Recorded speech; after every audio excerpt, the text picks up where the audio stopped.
Next up is Rob Thompson. And, I think we're particularly fortunate today to have 3 associate faculty presenting and 1 coming from a distance. It shows, I think, it demonstrates the value we put with these people and kind of their dedication. I mean, what would you have been doing today, Rob, if you weren't here? Oh, okay. All right. Would you like me to put your PowerPoint up? Okay.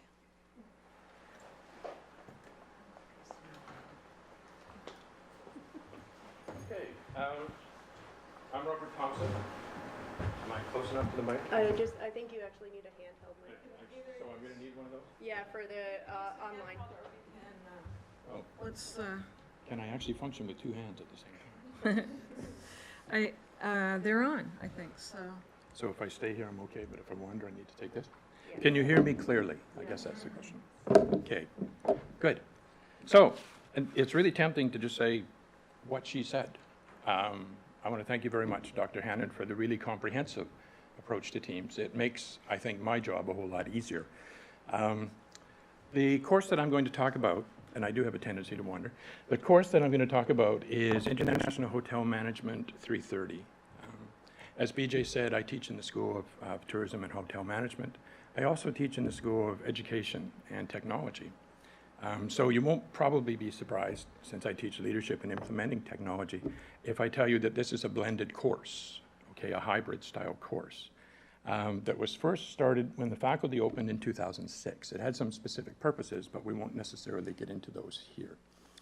It's based on a couple of premises. If I can make this work. There we go. First, there's a quote. I can't see it on my screen.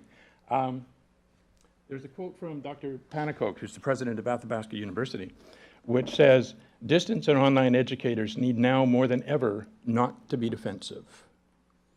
And I think that's a critical quote as we go forward with education in this century. Now we've gone all together. Okay. We'll work it out. So the translation for me, thank you.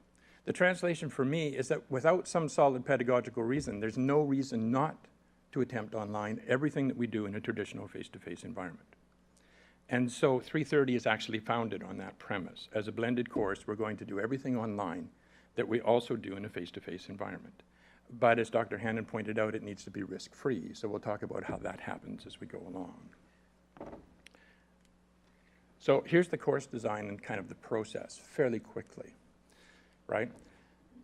Before they get to me, which is in the 3rd term, final term of their bachelor's program, they already have, right, team process experience from Res On. In fact, they work with team coaches, Susan Thackeray the last couple of years, Lane Sherman before that, so that it's embedded as part of the program, right? They then have 2 terms of team learning prior to getting to this course. So they're used to working in teams, and the sophistication has been developed in that sense. It's part of the basis of the program. So it becomes embedded as we go along, and that makes some things that I do easier. Okay? They also have blended learning experience starting in term 1, certainly with 310, which I teach in the 1st term. And they also have an increasing amount of integrated online experience built into the program as a whole, so they're comfortable with that. They also have experience of problem-based learning, okay, in a number of areas, but in 310, which I teach in the 1st term, they actually do field school research as a team.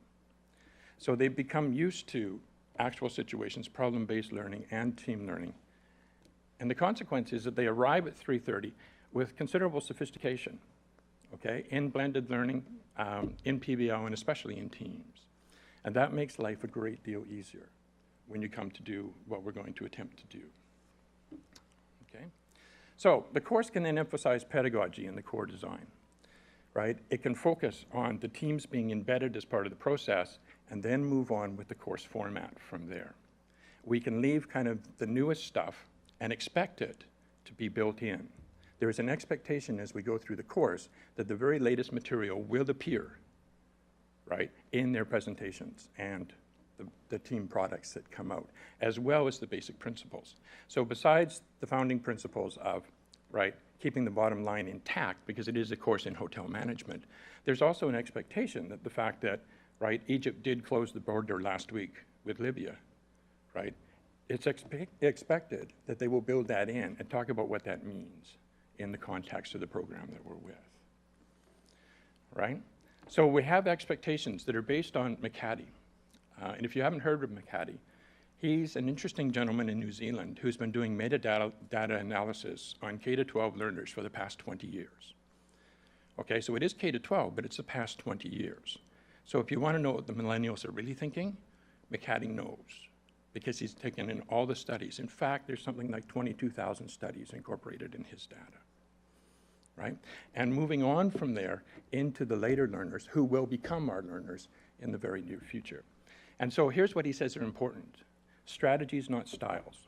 So having it embedded as a team process, having the expectations embedded, develop high learner expectations. This is what you're expected to do. This is how you're expected to function. Okay? And then develop assessment-capable learners, and that's an interesting conversation, and we'll come back to that as we go along, hopefully, if we have enough time. So in hotel management, what they do is a series of team assignments and presentations. In fact, they do 5 of them. The entire course is a team assignment and presentation in an ongoing basis. Each team operates as corporate-level officers for a fictional global hotel corporation. They report to the CEO, that's me, as the instructor. Okay? And the team presentations are due every single class, including at least one online class, right? So that they have the opportunity to work in that online environment. We make it risk-free by saying the technology will not cost you an assessment. In other words, if the technology glitches, which it does occasionally, we witnessed that this morning, even in sophisticated technology. If the technology glitches, it will not cost you in your assessment. If you glitch, it will. Okay? And we make that very clear from the outset so that they're clear on what they're supposed to do. Function as a team, incorporate the information, build on it, use everything is part of an expectation. Your own experience, right? What you learn in the course, what you've learned in other courses, what's happening now, build it all back into the structure. Okay? The results, okay? We get a living problem function. That's how I think of this course. In assignment 1, each team lays down their parameters for the corporation. You're given the business side and a history for the company. You then build what you think the corporation should look like, okay, how it should be structured. In assignment 2, you then answer a scenario within the team structure that you've created. In other words, within the corporate structure that you've created. And that builds on with each successive assignment. The end consequence is that each team is building the corporation. But it's fundamental that it's the team that's doing it on an ongoing basis. It's not a sim. It's not a game. It's not something that you can look at the variables, and it's not Grand Theft Auto 5, right? Where you can look at the variables and go, oh, I figured that out to get to level 2, so if I use similar variables, I should be able to get to level 3. It doesn't work that way, okay? Because they're creating their own parameters, so it's not functioning in that particular manner. I can honestly say that I have not had a repeat of a corporation and once in the 7 years I've been teaching the program. So 2006 Team A corporation has never been repeated. The variables are such. The variables within the content are such. The variables within the team interactions are such, right? That you continuously get new corporations. It's not possible for them to plagiarize. Who could they plagiarize from? Okay? So the team themselves become part of it. And each team creates their own version of the corporation, as I said, right? In that process of going one thing at a time.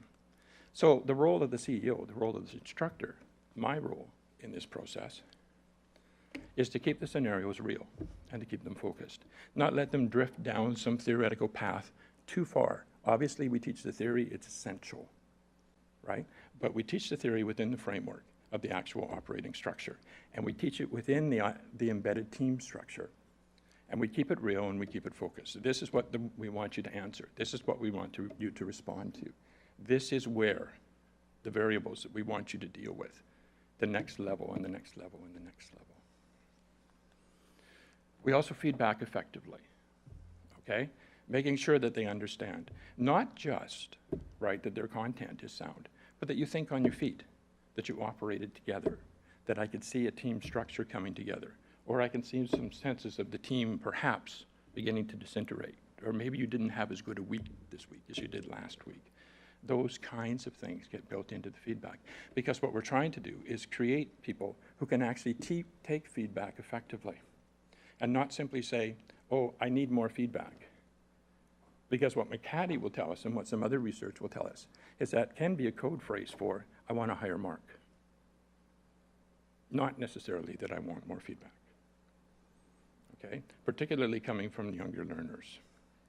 So if you keep the feedback on the level of it's real and it's focused and it's embedded in the team process, then you can move beyond that.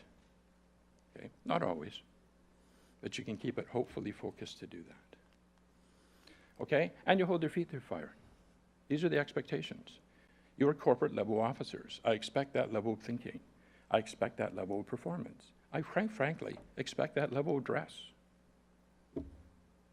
Okay? And it gets built into how the teams function and how they work. The other thing that happens is they very quickly realize that they're in a competitive environment. Okay? And they will feed back to each other. They will start to pay attention to each other and to where each other's corporations are headed. And they will start to ask questions. And then we can teach them how to do that effectively to focus what other teams are doing as well, not let it turn into a scramble, keep it going in a productive line. That becomes part of my role as the instructor. Okay? It's absolutely vital, though, for all of this, as we're doing this, because the entire course is built on team production. It's absolutely vital that they fully understand that there are as many marks involved in the final assignment as there are in all of these team corporate productions put together. Okay? And the final assignment is structured in such a way, I don't want to actually go into a great deal of detail about the outline of the assignment, but it's actually structured in such a way that you can say, you know, within the team, I thought I functioned, if you choose, I thought I functioned particularly well here and here, but I may not have functioned particularly well there. And our team did function well in this area, this area, and this area, but we didn't function in this area. And as an individual, had I been doing this on my own, I probably would have taken the corporation in direction D rather than in the direction of, right, direction F or whatever. And they get the opportunity to elaborate on that. And they know that it's worth as many marks as the ongoing team process. Okay?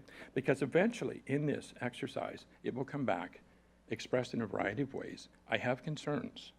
My team may be going in a direction I'm not comfortable with, and whether we like it or not, my assessment is tied to that as an individual, and that concerns me. In the real world, of course, my assessment as an employee is tied to the team, right? So that's one functional element for responding. But in reality, in a course situation, they're concerned about their assessment being affected by that. So it's important to give them this. You will have the opportunity to rebut what your team did and build on it. Okay? And what that does is it maintains the I. It maintains the individual in teams. Okay? It lets them play a bit part this week, a bigger part next week. They have to participate in every single presentation. Every learner has to participate. If you can't be there for the session, you find an innovative way to do it. You come in by video, whatever, but you're part of it. But maybe you're not the mainstay in this one. Maybe you're a support piece in this one and you're the mainstay next week. You have the opportunity to adapt in that way. Okay? So that's what happens. If you can do this and get that confidence and that security that their assessment isn't going to be harmed, then you get a very, very high quality production. Okay? So, is that right? There's some reference for it. Okay? Are there any questions for? Is there a question here from the floor while we're searching people? And again, on the tiny, on the Etherpad, there's a spot. If a question comes to you and Rob's not in the room or around, and those of you online, feel free to type them in, and we'll get Rob to come in and answer those again. I'm seeing a question from an online person, maybe? Can you read that? Can we see? It says, have you evolved your strategy over time? Thank you. Yes. Yes. The strategy has been refined and adapted and worked through over the past 7 years. It's also received considerable feedback. I think it's important to point out that this is a faculty direction. The embedding of teams is a faculty direction. It comes from the director, Brian White, and it works through the core faculty, right? Jeff, Rebecca, Eugene. It's a constant ongoing. So the revision comes from them saying, right, okay, have you looked at this element? Have you looked at that? That gets built in, as well as what they provide to the learners. Yes, it has evolved, but it's not changed fundamentally. It's stayed substantially the same since 2006, because it appears to continue to function for learners. I have one question. It's a great process, Rob. Have you thought of maybe extending it a little further, maybe having a live case? So rather than having different people in the C-suite, they're actually consultants, and you actually film a live international hotel or hotel operation, and then you may moderate it, and each team have a marketing consultant or a financial consultant, operations, etc., and they provide those kind of interventions, but it's a live case versus having this sort of model you have right now, taking it a little further down the road perhaps. There are a number of live cases that happen within the program for them, including the one in 310, where it's a live field school research. We don't tape it per se, but they go off and actually do the research and then bring the product back. So that does happen in other areas, right? With this course, what we're doing is we're pulling all the experience together into the framework. Okay. If there's so many different elements to come together for a group or team presentation, so how do you ensure, how can you ensure that the different participants, I like the idea of holding their feet to the fire and the self-reflexive eye opportunity so they get to report back, but for the actual learning process, how can you ensure that the different team members each get to play a real sort of a comprehensive role in the learning towards the outcomes? So for instance, if somebody is dedicated to be the editor in a team, they might not be in so much on the discovery part or the development. And I'm just wondering how to make that equitable. Okay, I mean, obviously you're asking one of the key things around team function, and teams function beyond our sight, right? They function for the most part where we can't see them. So we can only measure the product, right? The way in which I attempt to deal with this in this particular exercise is that every learner has to be involved in every presentation. That means you have to get up and say something, okay? Presumably, what will happen is you'll be uncomfortable saying something that you're not comfortable with, and you'll work to adapt that. The other thing that becomes obvious if a learner is not comfortable with what she or he is saying is that it becomes obvious they're not comfortable. And at that time, I can follow up and have a conversation, right? And they can then get the opportunity to build that into the reflective final assignment. I don't know if we can ever pass through that glass wall and watch teams on a constant basis, short of spying on them, right? But it's a good question, ongoing. Thank you. I know of one instructor who has a learning journal throughout, and so the reflection is kind of done throughout, so that way he can kind of auto-correct, you know, at the beginning if necessary. Mm-hmm. And that's a good device, for sure. And I think, didn't Dr. Hannon speak about that as well? Yes. Thank you, Rob. Thank you very much.